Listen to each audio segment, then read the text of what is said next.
I really come back to His Holiness the Dalai Lama and his interest in why we should care about emotions. There's no possibility for clear seeing and kindness when we are wrapped up in our own self-related concern about emotions. And if we don't see our emotions clearly, we really do think that the world is making them happen to us. We lose track of the kaleidoscope, the multiplicity of factors that lead to emotion.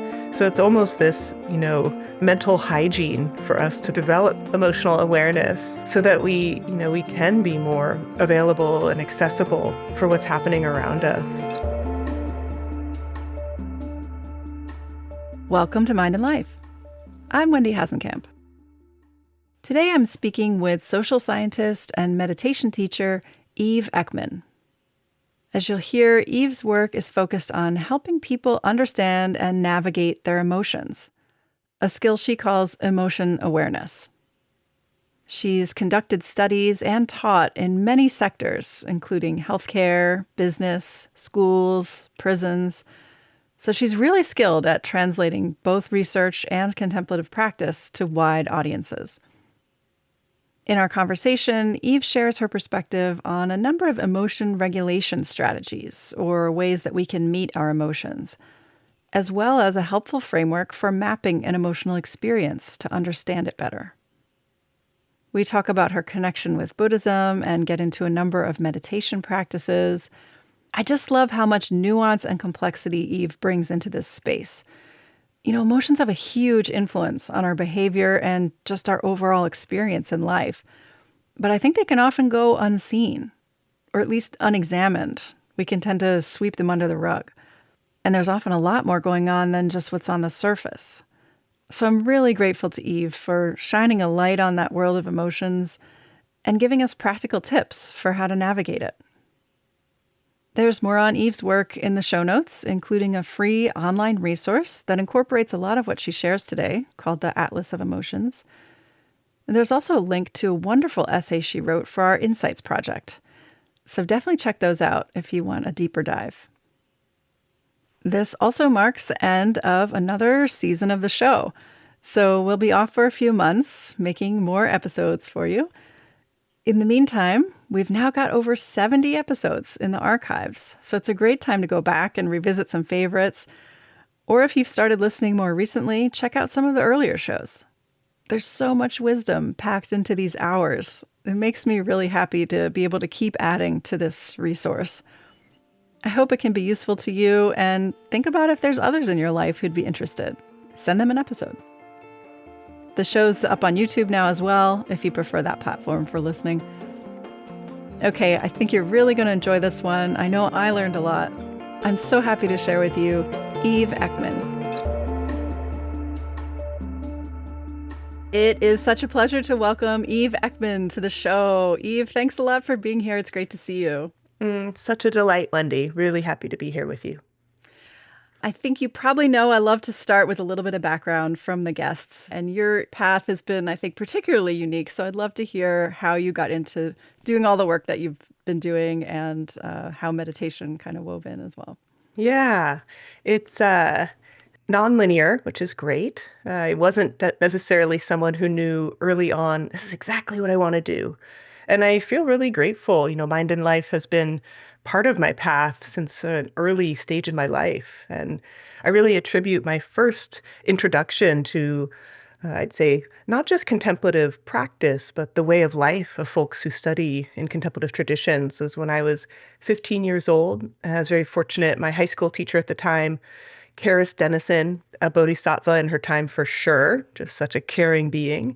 She brought 12 teenagers to Nepal. I mean, that is, Oh my. who does that?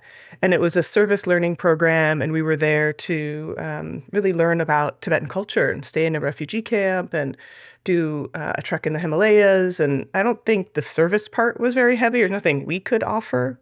I received so much just from the embodiment of living in this village and the sweetness, the tenderness, the openness, the dedication to ritual, and this, little photo of His Holiness the Dalai Lama, most treasured item in every single house. And when I came back, I joined a Students for Free Tibet group in San Francisco and then was interning for the Milarepa Foundation and got really interested in the kind of confluence of social justice and the beautiful life of the Tibetan people as well as their struggle. So that was like really early on. And my dad and I have always had a very close relationship. He, at the time, was just a eminent, well-known psychologist, zero interest in meditation or contemplative practice. And fortunately, my interest really sparked his interest. And so that's how we first met Mind and Life in 2000. He was invited by Richie Davidson and Daniel Goleman to the Destructive Emotions meeting. Right. And he, I think famously said to Danny or Richie, like, sounds like a cult thing. I'm sure there's no real science there, but my daughter would probably love to come. Can I bring her? If so, I'm in. So, Oh, wow. yeah. And, the rest is still winding, but really that is kind of the origin story for me of how I got involved in this world and this work. Oh, that's wonderful. I didn't realize that there was the piece already in existence before the Mind and Life meeting where you went with your father. So it feels auspicious, that you've been able to continue this path. So you have focused so much of your work around helping people understand emotions and the world of emotion regulation and everything around that. So I thought it might be interesting to start kind of big picture around emotions and emotion regulation. And I've been reflecting recently about, just in our culture, particularly in the West, particularly in the US, I feel like historically there's been really quite a cultural norm of not dealing with emotions, not really approaching that whole space, that whole realm of experience. And hopefully that's changing. I'd be curious your perspective on that because you've been in this field for so long. But maybe it'd be interesting to just first kind of paint the broad picture of why it's important that we understand our emotions, the different areas of life. And I know you've worked in so many different applications of where this is so relevant. So maybe just kind of your broad reflections there to begin. Yeah. It's interesting. This morning, I was really reflecting on this term emotion regulation specifically. And I'll be honest, I have a little resistance to it. I think it can sometimes flatten the depth of what learning about our emotions can offer to what we perform. So I'm going to downregulate what feels bad. I'm going to upregulate what feels good. And while that's incredibly useful for us to have jobs and relationships and get along in this world, there's actually so much more to be learned and understood. And I really love the term emotion awareness as opposed to emotion regulation. And I'll say why, which I think illustrates a bit of, the potential power and then also the challenges of living our emotional lives as we do. And with emotion awareness, this was a term that my dad and His Holiness the Dalai Lama really started talking about and trying to define together coming out of the 2000 meeting on destructive emotions. The idea of developing emotion awareness is the sense of recognizing not only how am I acting in the world, what are my behaviors of emotion, which most of us would really enjoy being able to shift and change, or at least have some choice about. But it's also getting into, what are the root causes? What leads to our emotions? There's a beautiful quote by an early emotion researcher and theorist named Richard Lazarus, and he says, emotions are the wisdom of the ages.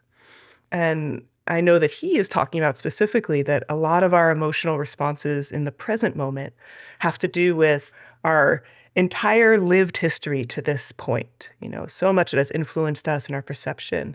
But I was also thinking about, in general, how our thoughts are so nonlinear. If we're just sitting there and we don't have an electronic device in front of us, we don't have something going on, our thoughts do this wonderful dance where maybe we're looking out the window and we see a bird, or maybe we're thinking about what will happen next, and then maybe a memory arises, and with it comes an emotion. There's so much richness of emotions being not just our immediate reaction to something happening to us, but showing us both that past personal history and also illustrating again just the ways that our consciousness isn't just right here and now. It includes all these clues about our past. And, so beautifully the way that contemplative practice unifies with contemporary science of emotion in that we can really see with contemplative practice that there is so much more than what we are feeling through our emotions, that our space of awareness isn't just immediate frustration. There's more than that. And otherwise, again, if we're just downregulating what feels bad, upregulating what feels good, we might even lose track of the fact that there's something greater than our momentary experiences of emotion. And the goal, of course, is to see things more clearly as they really are.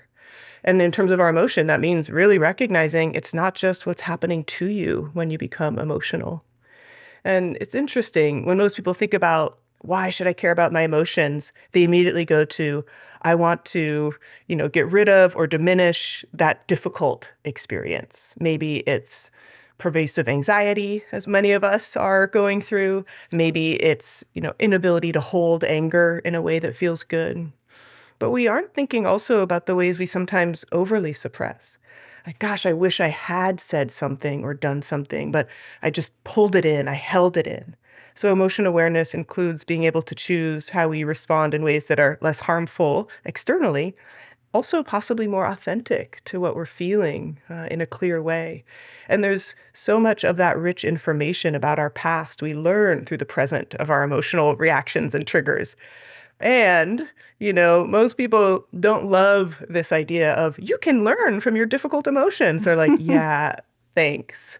And one thing I really noticed in working with emotion over these years and helping people understand it is everybody wants to know what to do in the moment. Mm. And I really wish I could give them a better answer than develop your emotion awareness, right? Because that is a reflective over time practice. And if you start in the moment, it's like, how can I prepare for this marathon? And if you prepare the day of, like, you're not in good shape. But if Yeah. you're doing your test runs and getting ready, then of course you're going to be more prepared and available. But it doesn't have to be work. Emotion awareness is actually part of our meditation practice or part of our journaling practice, even could be part of your art practice. I heard our poet laureate, Ada Limon, just such an amazing writer and speaker. Everything she was talking about resonated with contemplative practice and understanding both the passage of thoughts and emotions. And she really described writing poetry as creating a safe space for her emotions, which I thought was so beautiful. Yeah, I love that. Thank you so much for that that nuance around all of that, but particularly around the distinction between emotion regulation and emotion awareness. I'm really with you that that term emotion regulation tends to have this top-down quality or this like controlling sense behind it that we must regulate, we must do something with this difficult experience to make it go away or yeah, and that also links in my mind with what we were talking about earlier about the conditioning in our culture to not really even process emotions or get rid of them as quickly as possible, those kinds of things. So I really love this shift towards emotion awareness, as well as you naming just the layers and landscape of experience, right, that can become clearer with practice too. And you were talking about the realm of our awareness and experience outside of that particular emotion that might be grabbing our attention, in the moment. And also for me, even the layers underneath that emotion, right? You're kind of pointing to that too, of like, where is that really coming from? Is it just this thing that happened to me right now? Or, there's like conditioning underneath and our whole life, as you said, as a kind of prerequisite for that. So really appreciating your perspective on all of this. So I was going to ask you about kind of traditional strategies for emotion regulation. Yeah. But maybe we don't want to use that term but I think it could be helpful for the audience just to think about some of the ways of working with emotions that have been developed. And, this kind of includes psychology and meditation perspectives and all of this. So, yeah. And I definitely don't want to diminish the value of the term emotion regulation. I mean, I have a job today because of the research on emotion regulation. Sure. And, there's such clarity there. There's such specificity. It is so helpful for people. I do worry sometimes it does give people a sense that they could have greater control than is sometimes possible.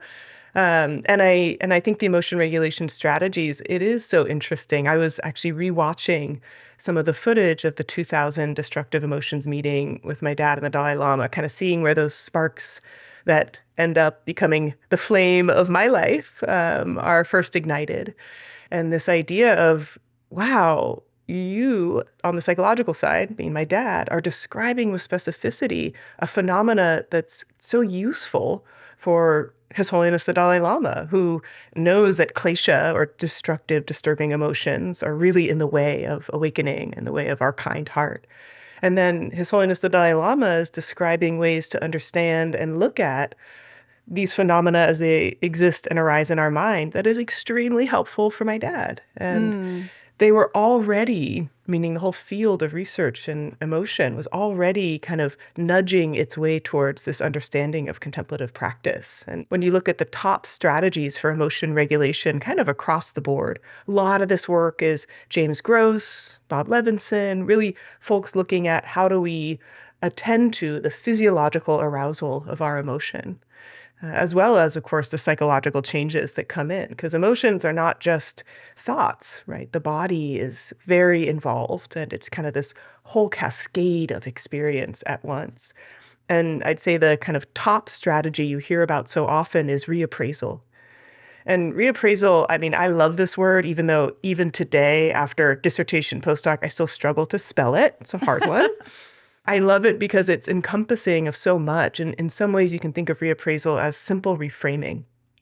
So if I had a difficult experience, let's say I had a meeting at work in which I felt unseen or disrespected, and in that moment, I'm frustrated, right? Can I reappraise in that moment? It's okay to be frustrated. This means that you care. So that simple strategy of giving context to your emotion, so powerful. Mm. Compassion could even be considered a reappraisal. Eve, it's hard to feel this kind of frustration. I'm so sorry. I'm here with you. I got you. No problem. So compassion is a reappraisal, really powerful strategy. I'd say more recently, I'm talking more the last 7 or 8 years, emotion labeling or emotion granularity has really been shown to be so powerful. So naming with specificity what I'm feeling instead of, I feel really bad during this difficult meeting, saying, I feel frustrated. That actually gives way to some kind of decentering process in which I see my emotion, I see myself. I'm less glued, I'm less cognitively fused into that experience. And not only is it the word labeling that can help, I have really found I'm more stitching together research and then my experience as a teacher these last 15 years, but being able to also label and identify sensations in the body. Yeah. So, interoception, just I am aware that my jaw is tense, my eyes are tight. I might not even have the word yet that I'm anxious. I just know in the body. And I feel like it's our early detection system if we can start to label and get specific with those. So we have reappraisal, granularity. And, it's interesting. I always like to think of, pulling out the weeds and planting the seeds. So if pulling out the weeds is maybe, how do I get a handle on all of these difficult emotions as they arise and practice reappraisal, and then planting the seeds of these beneficial or positive mind states. So also, really, you might not do this in the moment, but really making a place and space for gratitude, appreciation, rejoicing, compassion. That's going to really help when these difficult emotions arise. It may not seem immediate and obvious, but I do find for myself when I feel frustrated, overwhelmed by frustration, self-compassion arises actually first. Mm. And that's because I practice it so hard. I need it so much. And I've really gotten that to be a reflexive response to my difficult emotions, not something I need to kind of effortfully apply. So that's been really encouraging.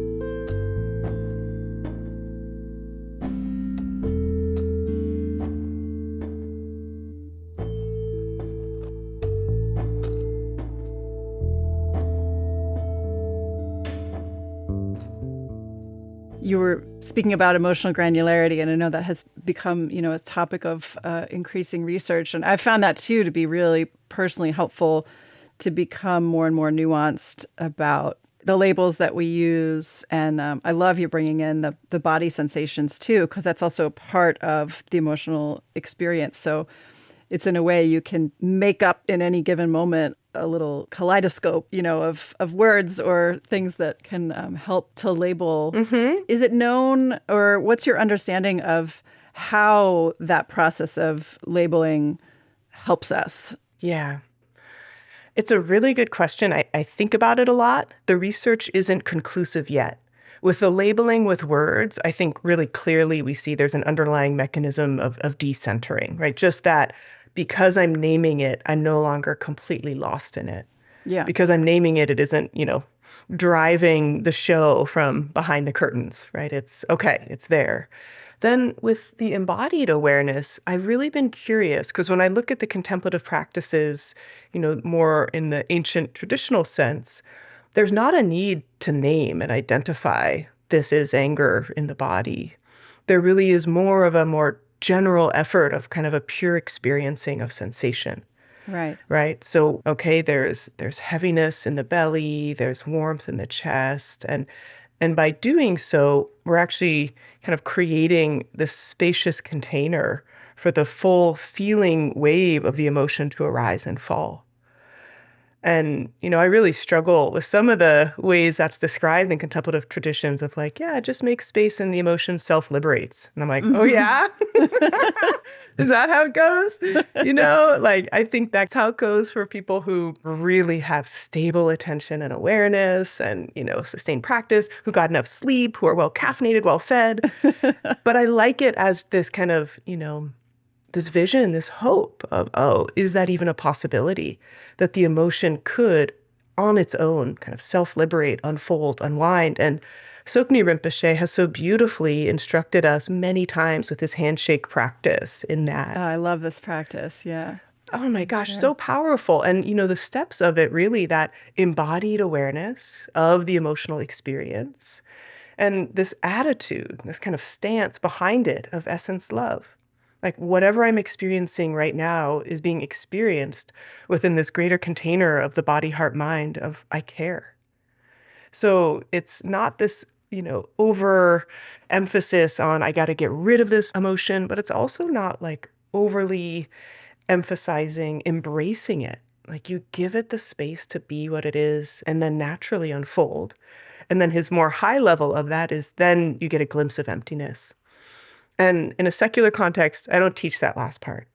But I do find that the handshake practice is unbelievably malleable, right? I can teach it in hospitals, jails, and schools, boardrooms. It's kind of incredible. Most people know what it's like to feel frustrated and have never usually spent the time to just sit with that and its discomfort and allow it to have that quality of release without interference, without needing to do anything or change anything, without an agenda. Yeah, I love that practice as well. I'm so glad you brought that in. There's a couple things that came up for me while you were just speaking that are actually all maybe related. Something about the naming of our emotions with labels, with words, and also the naming of our physiological experiences, our sensory experiences, feels like, and I'd never thought about it this way before until just now when we're talking, but there's something about it that feels like being seen, like to name something, it's almost like if another person were there externally validating you, saying like, oh yeah, that's what you're feeling, like that, that's okay, that makes sense. Yeah. Or it's just a way maybe of acknowledging what's actually happening, right? Which I think so often gets lost, if we're not Absolutely. attending. Yeah. I'm curious what you think about that. And then also that feels like a part of that handshake practice too, is the way that you're just showing up and allowing, like you described that really beautifully, is another way of kind of just being seen. Absolutely. Yeah. I don't think it's possible to meditate if we don't have some sense of psychological safety. Yeah. Like, it's okay to be here. I'm okay. And, if I had a Bitcoin, so I'm near Silicon Valley, so I'll say that. If I had a Bitcoin for every time someone said to me, I can't meditate, my mind is crazy, Yeah. I would definitely be able to retire and fund a lot of humanitarian aid projects. But it's that feeling like I can't do this and my mind isn't friendly. I don't, it's going to rip me away. I'm going to feel like a failure. And I think you're right by giving people this option or opportunity of, well, this is naturally going to happen. And why don't we even identify and make friends with, or at least kind of welcome what's coming? Yeah.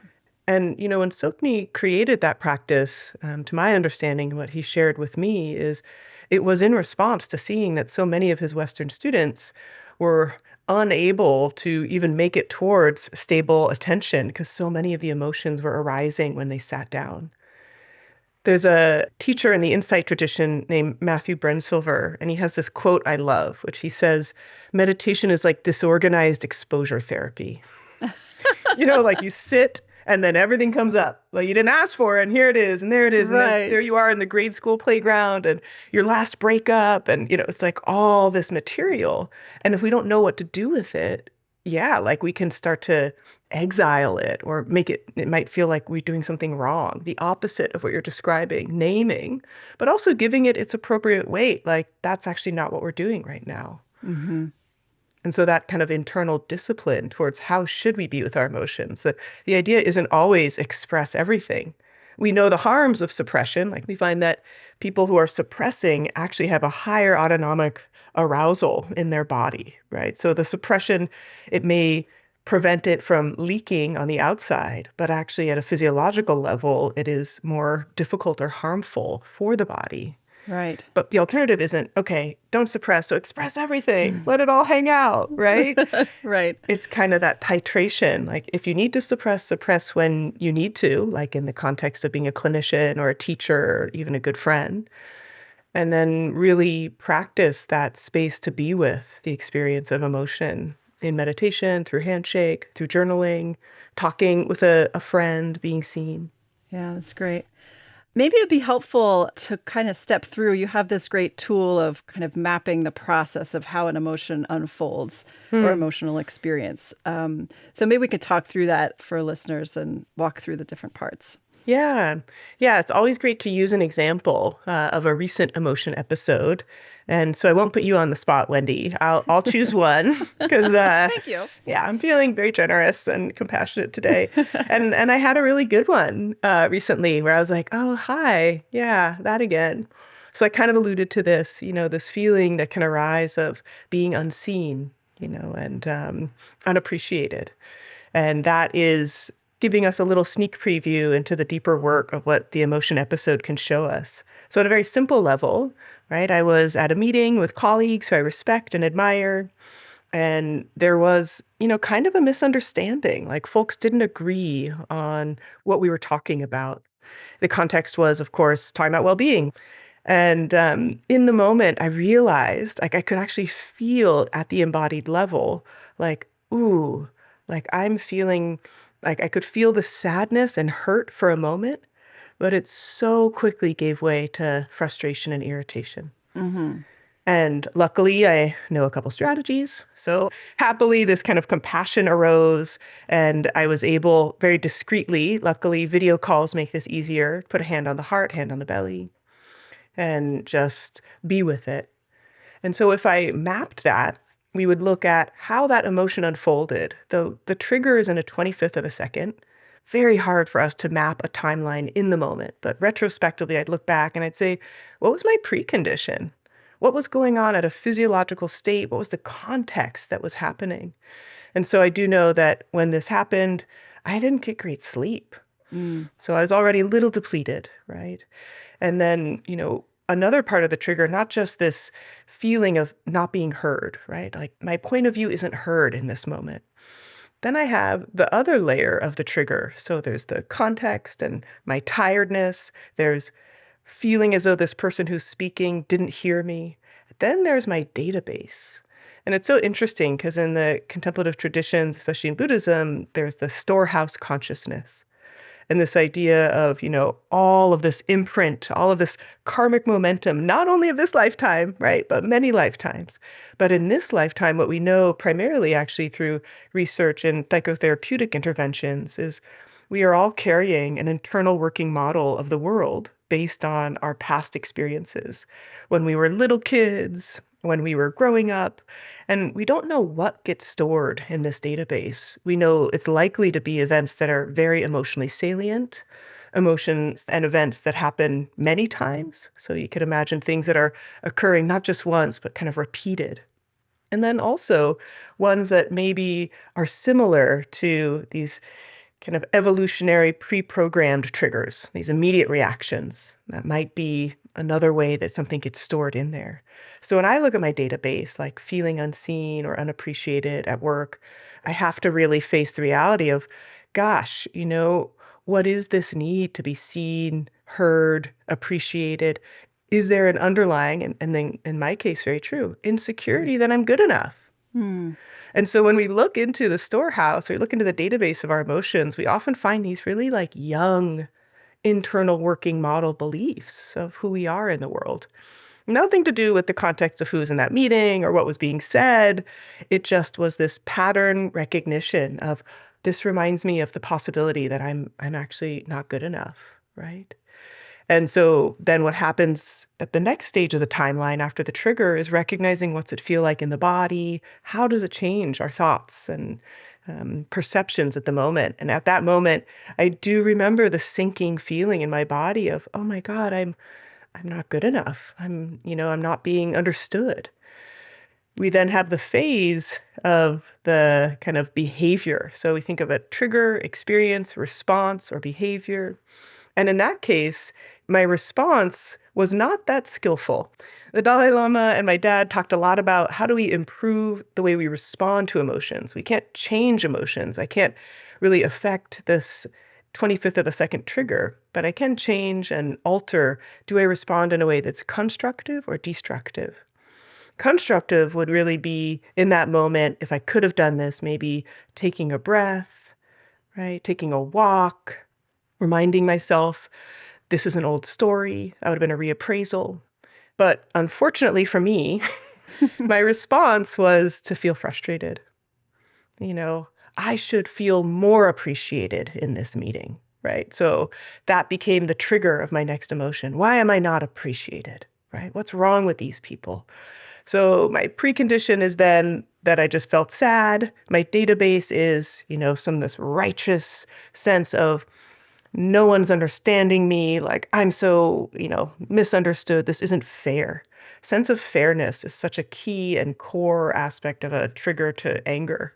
Can be very helpful, right? Injustice, when we feel a sense of anger towards injustice, it can help remove obstacles and promote activism. So in this case, I felt this anger just kind of flare up, and I could then definitely feel that in my body. It's shaky, it's hot.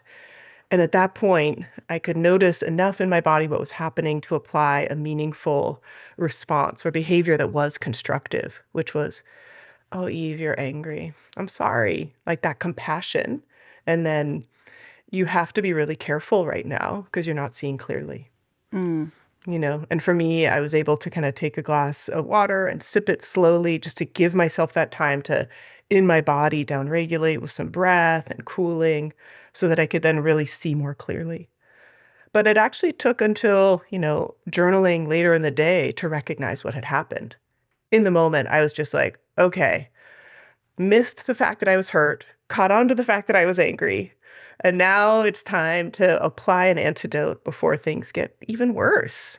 And using the timeline as a way to journal can be so helpful for people so they can really pick apart and almost use a microscope to look at something that might be otherwise invisible, in addition to being so fast.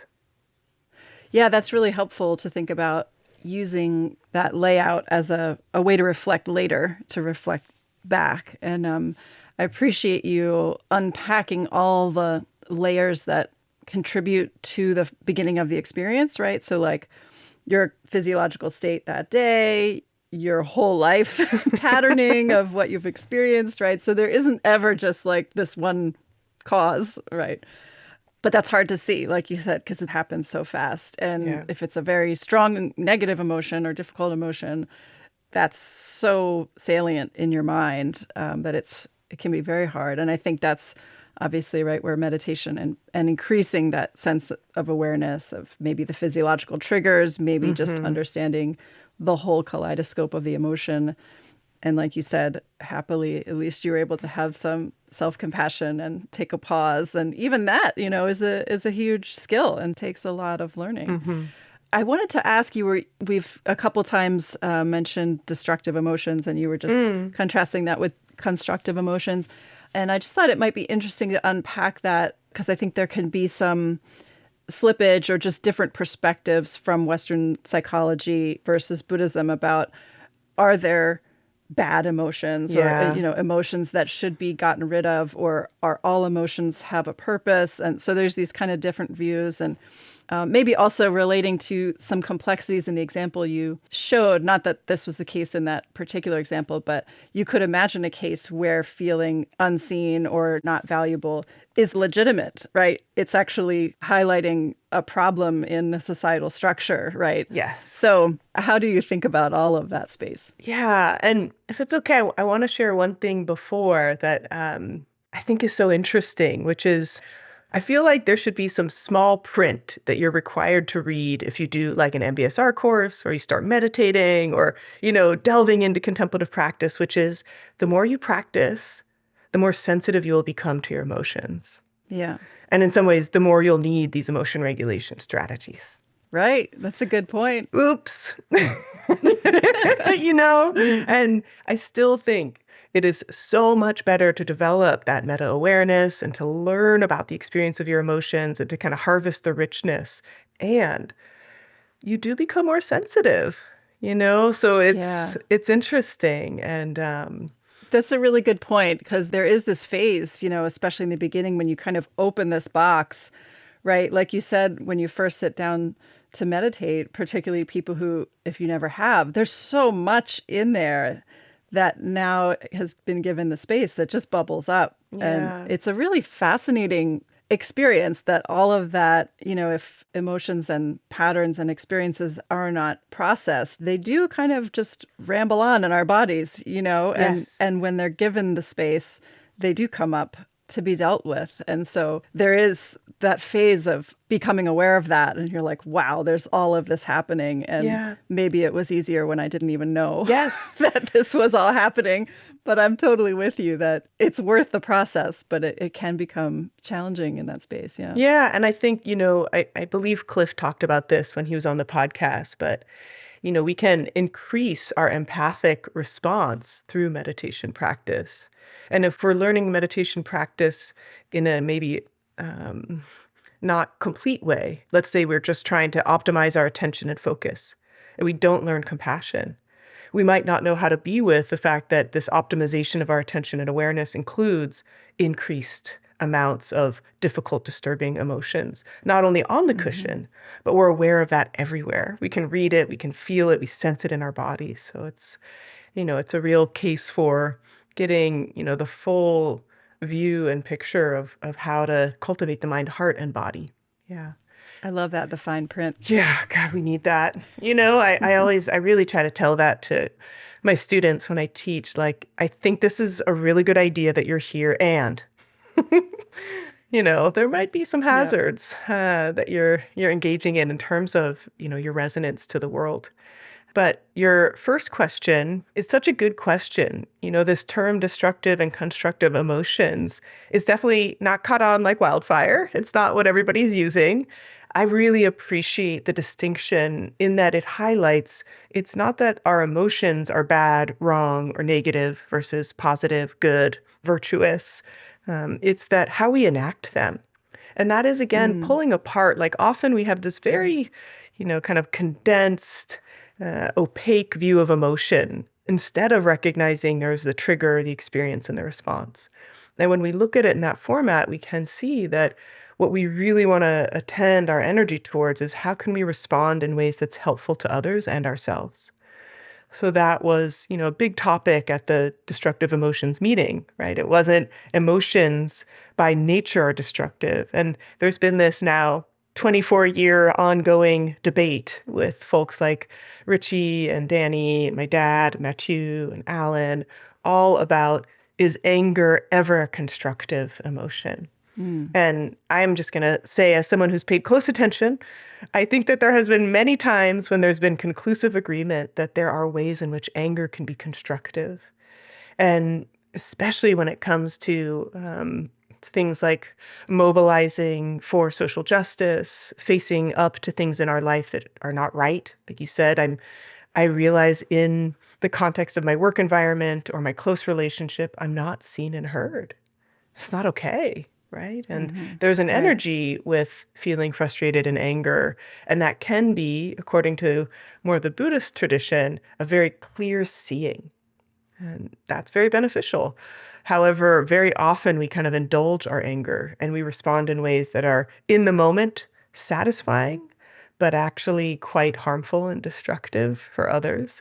Anger is a really tough one to feel in a clear and clean way. And then, though we all universally experience emotions, we have learned what is okay and not okay to show with our emotions in very different ways. So we've been instructed within our families of origin, within society, maybe within other structures we exist in, which emotions are okay and not okay to show. And that can greatly influence our ability to express it in healthy ways. So, I've heard a student of mine sharing that she doesn't feel it's okay to be angry. First, she's told me, I don't feel angry. And I was like, that's interesting. You have a Hmm. pulse, right? Because, frustration, irritation, people don't like the word anger. When I give them frustration, irritation, annoyance, they're like, oh, yeah, all the time. No problem. They buy into that. Yeah. And she said, yeah, it's not okay, in my family and culture for me to be angry. And so when she's angry, she'll be saying, I am not angry, while she is yelling and crying at the same time. And she waits so long to express her anger that it then comes out in this overwhelming way. Hmm. And so it's really about titrating. I do think there's a lot of value and benefit coming from the contemporary psychological perspective of looking at positive and negative affect. It's just a very different quantity that's being examined. And I think it unfortunately can inadvertently make people feel some emotions are good and some are bad. So we can learn a lot. For example, I love ecological momentary assessment, tracking your emotion on a day-to-day basis, using, modern technology to develop emotion awareness. I'm all in. As long as people recognize that if they're, using a slider or emoji or even words, that it's not that they're tracking how many times they feel good and how many times they feel bad. And at the end, it's quantified and gives you a reflection of whether or not you're failing at life or succeeding. Right. Like the goal isn't not to feel bad ever and feel good all the time. It's actually the diversity of emotions and the flexibility within them.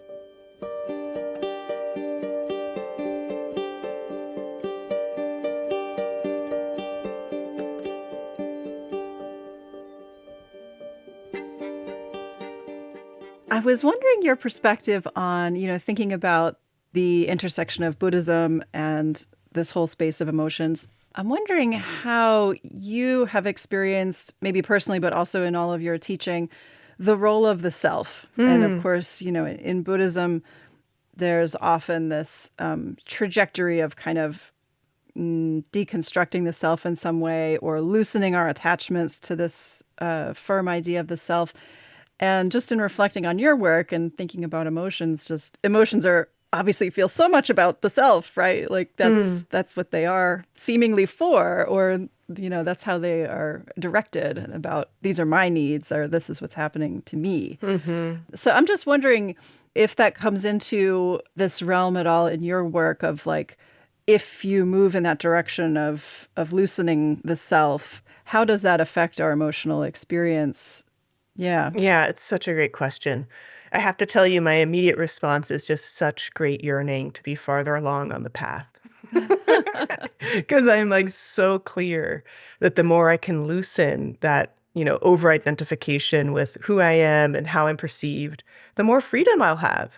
And I think the reason His Holiness the Dalai Lama has been so passionate about work and emotions, right? Both the Emotion Atlas and CEB and these other projects I've gotten to work on, is he sees the freedom possible when we can really have a calm mind. And that doesn't mean that there's no emotions. It just means that we've reset our baseline and that calm is where we are operating from. Like that's the host of our experience, right? And not this reactivity. Right. Maybe calm with the awareness that you've been pointing to. Yeah. And I think that there's these other layers too, where, as I was mentioning, if we're continually cultivating compassion and like every day we're clear, my real goal is peace of mind and liberation for the sake of all beings, right? Or if you want to say in a secular way, I want to be less of a jerk and more kind, right? Great aspirations. That actually starts to, be in the mind stream, be in our conscious awareness. Like if we're really setting that intention clearly, that when events arise, that's actually part of our precondition, like being tired or hungry.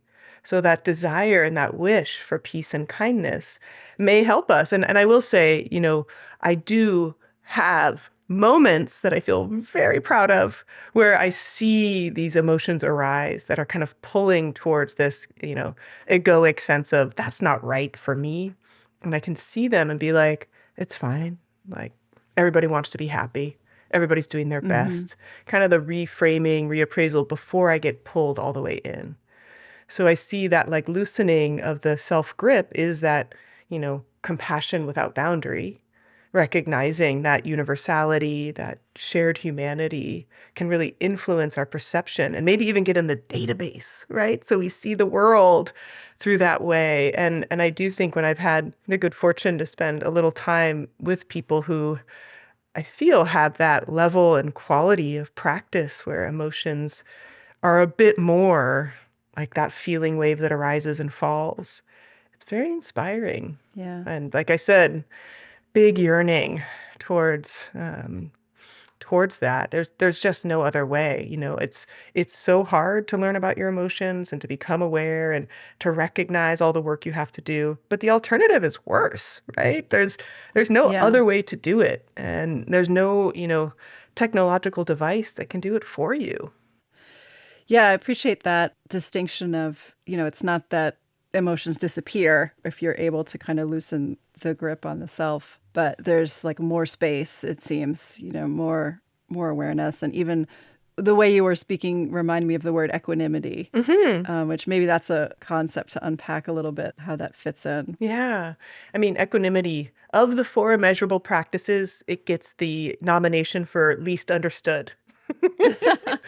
Compassion, loving kindness, everyone's like, I'm in. And it's like, even if it makes the heart tremble, it feels good. Rejoicing, why not? Equanimity, it's like, huh? Right. It can feel very kind of flat and, just like everything's the same. Yeah. Yeah. But I really think, I've heard so many beautiful teachings on equanimity, and I think it's wonderful that there are so many different approaches because I think they will resonate for different people in different ways. And I even feel like the same teachings resonate in different ways for me over time. And one of the ways I have understood equanimity is really having that huge view. And so I'm in this meeting feeling misunderstood. Equanimity is, will you remember this in 2 months? Right. Right? Like just, and do you actually understand the full complexity of what's happening right now? Like I love there are these a couple phrases by the 8th century master Shantideva on being with anger that I feel like are very like equanimity in pith. And one is to recognize complexity. Mm. You have no idea what else has gone on in the other people involved in this and the day that happened for other people before this. Like you don't know the complexity of actually what's going into this moment that you feel like is happening to you. Right. Right. Recognize complexity. You don't even need to know, like, who cares if they had like a bad night's sleep or a bad childhood? Just recognize that you don't know complexity. And then the second is scope, which we just talked about. Like in the big context of things, it's fine, right? It's fine for those difficult experiences that are acute. Now, I think the scope when it comes to, something like facing and feeling anger towards systemic oppression, inequality, it's not that it's fine, Right. but you're recognizing in this moment, this emotion has its own kind of place throughout the entire spectrum of what needs to happen and what has happened prior. And then there's two others, and one is to really kind of rejoice in the opportunity of working with this episode of your difficult emotion, because there will definitely be more. So to take this like bodhisattva attitude of like, I'm training for future adversity. Maybe this is hard, but this is going to help me. Yeah. And then the last one, which is so sweet because I never understood it until just actually a year and a half ago. And it was, be like wood. I was like, what? Right. Like a piece of dead wood floating on the water, or like I couldn't figure it out. And I got the chance to ask Mingyur Rinpoche, Sokni's brother, about that. Came up in a conversation, and he said, no, no, no, the translation, it's not right. It's be like the tree that's rooted in the ground. Oh, Which yeah. makes so if you're getting like swayed back and forth by this emotion, like buffeted by the winds and the rains, just like root. And I feel like all of those are such beautiful instructions for equanimity. Some of them are really, taking this huge view, and some of them are in the moment, feeling the ground. And I really feel like equanimity is helping us see just the kind of the relative coming and going with this like deep core compassion. You mentioned a little bit ago, that you're a big fan of using modern technology to help us become more aware of our emotions and potentially work with our emotions. And I know you've been doing some work in the tech space out there in Silicon Valley. So do you want to share some about that? Yeah, my most unexpected of journeys. It's funny, amazing. I feel very fortunate how kind of life has unfolded and opened up for me thus far. And, I did my postdoc at UCSF and was very fortunate to start working with technology then. I had this hunch or this sense that if people were paying attention or becoming mindful of their emotions every day, they would recognize, something greater about their experience than if they just at the end of the day or the end of the week reflected like, how was the last 2 weeks? How was the last month? And these early studies of ecological momentary assessment or EMA, they were using like beepers or diaries at the end of the day. And, this is Ed Diener and Shikshet Mahali who are looking at how can we understand the life of depressed patients outside of the laboratory, outside of the survey. They wanted a rich, contextualized daily picture. So they were asking folks to, maybe make a phone call after they got beeped. How are you feeling? What's going on? And something that was surprising to them is that just doing that improved their overall well-being and reduced their symptoms. It wasn't meant to be an intervention, but that increased awareness really was beneficial. And I loved that. And so I was really fortunate to get a grant from UCSF to create a simple app that would ask extremely burnt out residents working in a hospital setting their daily emotions twice a day for 2 weeks. Had 100 participants. And what I found, which was really beautiful, is over the course of those 2 weeks, you could record up to 5 times, but on average, it was 1.8, so about twice a day. And they had very high levels of burnout, which is not surprising during residency, but actually even higher than some other rates, which makes sense. UCSF is kind of a intense teaching hospital and R1 university. And over the course of these 2 weeks, when we looked at what emotions people were logging, over 50% of their emotions were enjoyable emotions, which was surprising, right? They were very burnt out, high scores on the PSS. And the enjoyable emotion triggers, like 30% of them were something they just did for themselves. And we had them write it in. So sweet, like, listen to Bob Marley this morning. I was like, great, or made myself a healthy lunch. Like really simple, right? Residents are getting very little sleep. They're being constantly evaluated. They're in a very new setting. This is almost all first-year residents, very new setting, treating patients. It's a hard time. There's not a lot of flexibility of what they get to do. And then coming in hot at 17% was feelings of fear, including anxiety and worry, and then 14% anger and frustration. And again, such differences. Like the fear there was primarily related to being evaluated, like, did I do something wrong? So one was like, my co-intern threw me under the bus, or I'm not sure I'm doing it right with this patient. And then frustration, interestingly, so that was almost all related to work, like 40% of that. But with the frustration, the lion's share was related to oneself or one's friends and family members. So I was so angry that I lost my glasses. I was so angry that my boyfriend showed up drunk again. Like these little like snippets we get. And then when I did a focus group after and asked people, like, what do you think about these results? One of the things that really struck me was they said, well, we're not allowed to be angry at work. Mm, So we take it home. right. Right. And that really gave me this inspiration of like, wow, like what can we learn about targeting interventions? And also, how can we help people recognize the goodness that's in their day? They were all blown away by how good they felt generally. And it wasn't just the desirability, like they weren't doing it because they thought they should. Like they were like, yeah, actually, I'm okay more often than I thought.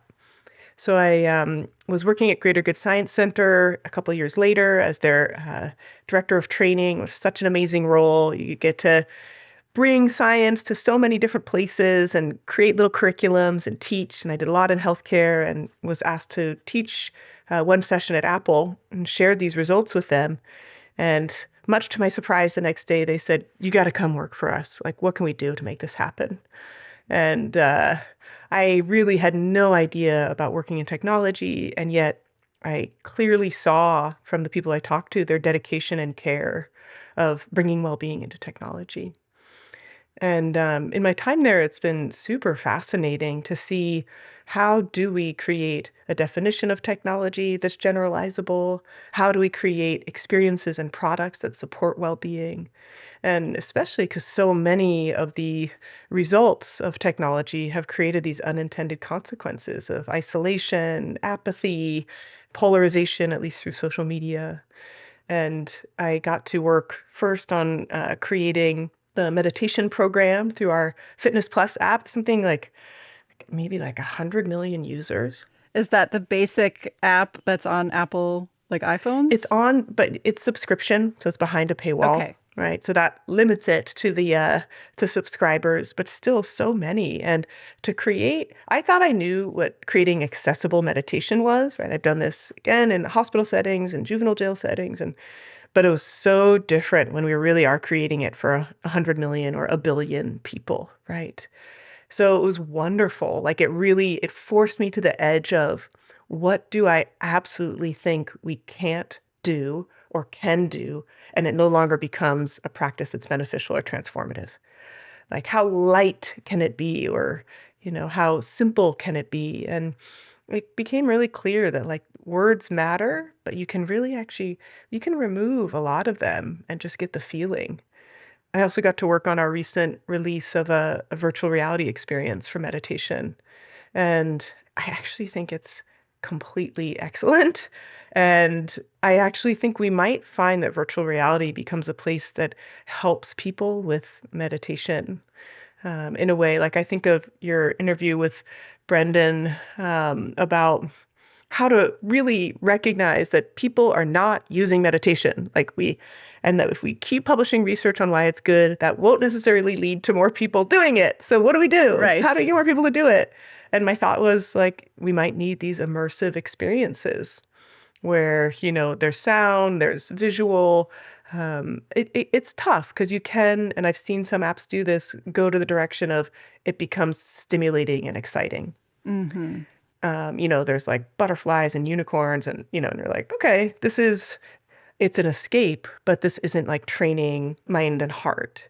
But it was really beautiful to see in the context of what we are offering, this very pared down, very simple, but very immersive feeling of being held in a meditation practice that like really senses you.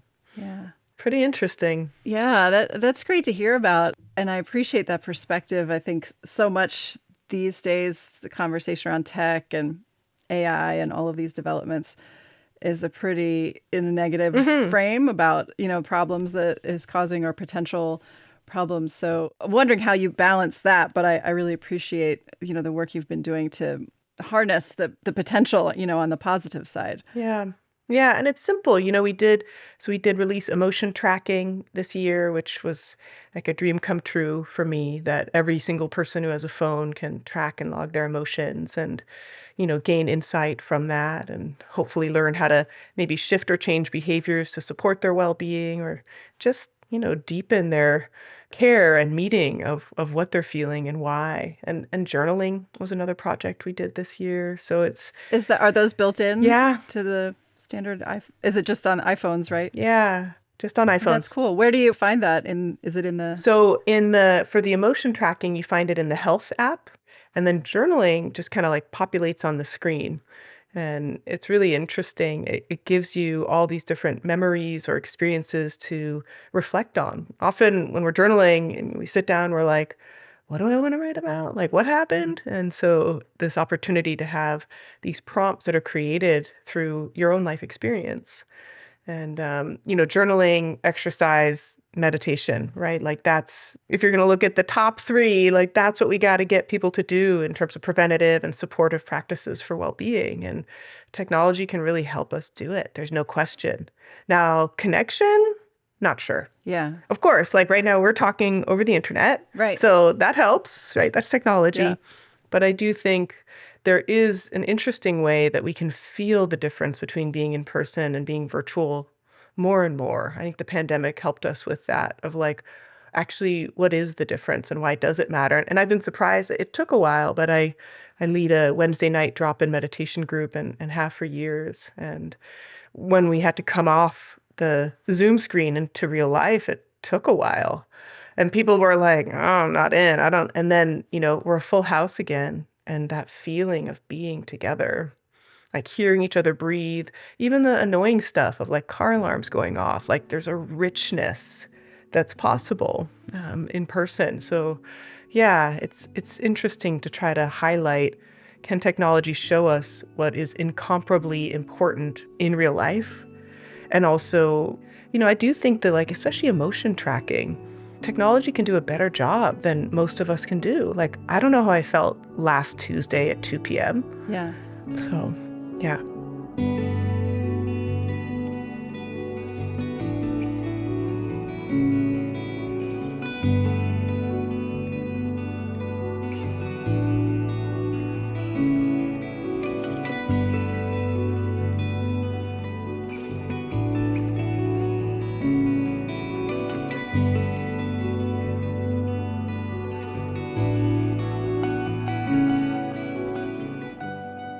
Well, there's a couple of programs that I know you've been involved in that I just wanted to give you a chance to share about.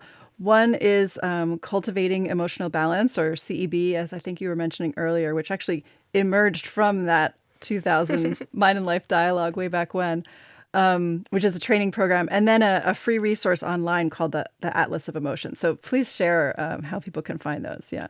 Yes, thank you so much. Yeah, I feel so, again, fortunate for these opportunities that have changed my life and really directed the course of my life. So Cultivating Emotional Balance was this beautiful coming together of folks at the end of the 2000 meeting of how do we bring together the ideas from psychology and contemplative practice to support emotion awareness and choice in our emotions. And a lot of folks gathered that evening. I think Richie and Danny and Mathieu and Alan and my dad, and Alan and my dad self-selected themselves to create this initial curriculum. Fast forward, I have been teaching it the last 15 years. I got to teach it for 10 with Alan Wallace, which was just an education in and of itself. He was such a great meditation master, such clarity. I owe such a debt of gratitude to him of learning how to apply these really specific, really nuanced practices in a secular way and bringing in, this emotion work. And I learned so much by teaching people how to teach others how to be with their emotions. And we have teachers worldwide. I feel so fortunate. We have a CEB teacher training in Brazil, one that's starting in Mexico, and hopefully in Europe. And I feel like I get to be a bit more of this parent or grandparent role, watching CEB kind of start to take its own legs and naturally evolve into the settings where people are really interested and care. And the Atlas of Emotion project was actually the first and only time I really got to collaborate with my dad, which was such a rare opportunity. And this was probably 5 years into me teaching Cultivating Emotional Balance. So I had a real sense of how people learned about emotion. And my dad invited me to come and give this pitch to the Dalai Lama of, we want to create this atlas and we want your support. And very happily, he was entirely on board. He said it has to be based in science and it really has to be accessible for people so they can find their way to a calm mind. And the original Atlas project we created between 2014 and 2016, did like a new edition maybe 2 years later, and very excited to share that we'll be releasing 3 new pages on strategies. So very appropriate for our call today. The Atlas in and of itself is developing emotion granularity, Okay. recognizing with specificity what emotion we're feeling, what might be the ways we're responding, and giving you a way to look at the timeline. But we also wanted to create a way to people to understand when they can apply strategies. There's 2 main buckets. You can apply a strategy in the moment or reflectively. In the moment, it's very limited, but reflectively, using the timeline, there's so much opportunity. So I've been working with this wonderful designer, Jasper Speaker, and we will be sharing this with the world for free soon. But the current Atlas site, translated now into 7 languages, is freely available for anyone. And, makes my heart feel very happy that it's out there. And I get emails now and then from people who are using it and appreciating it, like school teachers and therapists and parents, and recently someone who's making a temple at Burning Man. Whatever the need is, Atlas is available freely because of the generosity of His Holiness the Dalai Lama. So very grateful. Oh, that's wonderful. And we'll be sure to provide links to both of those in the show notes. Before we leave, I know you're a big surfer, and we were just talking about how you've been surfing the last couple days. Is there anything that you want to share about the experience of surfing? I just know it's a big passion of yours, and maybe intersections with anything we've been talking about. Yeah, I really hate to be so cliche, but it really is such a great metaphor. And especially like surfing the emotional waves, right? And this idea of the emotion coming. And there's one way that we can kind of face our emotion. So I imagine when I get into the ocean, often there's the waves that are crashing right on shore. And I could try to just like walk into it and just kind of get the shore pound and get like hit back to shore. Or I can kind of like dive under and in. So I think that's one great metaphor of like just getting into the ocean of the emotion experience. And then it's funny, because I meditate and I surf, people are like, oh, it's just so blissful. I bet being out there, it's like meditating surfing. And I was like, I don't think you've surfed. Like, there's a full range of emotions, like anxiety, oh my God, that big wave, and like frustration, like, oh, I missed that wave, and jealousy, like, oh my God, are they going to get into my wave? There's like, I love it. I mean, there's nowhere in which I regularly fall, laugh at myself, right? And also have the rejoicing, especially surfing with others, and the connection to the natural world. We are in a time of such climate distress and anxiety. I just am fortunate to be working with Alyssa Epple right now on a course that's helping undergrads manage climate anxiety. And, being able to recognize our emotion experience helps. So is rejoicing in nature, right? And kind of, again, that garden metaphor, planting the seeds of, I love this natural world, and it loves me. That kind of more than human sense, which we're getting from the contemplative sciences outside of Buddhism, from the indigenous traditions. Yeah. Well, this has been so great, Eve. I've really enjoyed this conversation. As we're wrapping up, I wonder if you have big picture reflections on the relevance of understanding our emotions and building emotional awareness for global issues that we're facing, some of the greater challenges, and just how you view that relevance in those spaces. Yeah, huge question. I appreciate the opportunity to reflect on it. And I really come back to, His Holiness the Dalai Lama and his interest or intent on why we should care about emotions. There's no possibility for clear seeing and kindness when we are wrapped up in our own self-related concern about emotions. And if we don't see our emotions clearly, we really do think that the world is making them happen to us. We lose track of that multiplicity. I love that you said the kaleidoscope, the multiplicity of factors that lead to emotion. So it's almost the mental hygiene to develop emotional awareness so that we can be more available and accessible for what's happening around us. I mean, I think if everyone did a course in emotion awareness, we would be living in a very different world. And I'm so heartened to see how much social emotional learning, I know Rob was on the program recently, and so many wonderful people working in the space of developing these tools and skills for kids. And we can't give up on, adults and elders. Yes. Like we all need it. And I do think it's getting a little less scary. I'm so grateful for Pixar and Inside Out, these playful ways. I think we really need humor to laugh at ourselves and like the ridiculousness of how we feel these emotions. And I really appreciate the, poetry and writing. And, if we look at all the arts, they would not exist without emotion. And so to kind of have that appreciation of what learning emotion awareness can do, just in terms of our ability to express and appreciate what's around us, as well as hopefully reduce harm. Well, thank you, Eve. This has really been a joy to speak today. And thank you for all the work that you're doing in this field. And thanks for taking the time to be with us today. Thank you, Wendy. I so appreciate you and so appreciate Mind and Life. It is such a joy to be here. This episode was edited and produced by me and Phil Walker, and music on the show is from Blue Dot Sessions and Universal. Show notes and resources for this and other episodes can be found at podcast.mindandlife.org. If you enjoyed this episode, please rate and review us on Apple Podcasts and share it with a friend. And if something in this conversation sparked insight for you, let us know. You can send an email or voice memo to podcast@mindandlife.org. Mind and Life is a production of the Mind and Life Institute. Visit us at mindandlife.org, where you can learn more about how we bridge science and contemplative wisdom to foster insight and inspire action towards flourishing. If you value these conversations, please consider supporting the show. You can make a donation at mindandlife.org under support. Any amount is so appreciated, and it really helps us create this show. Thank you for listening.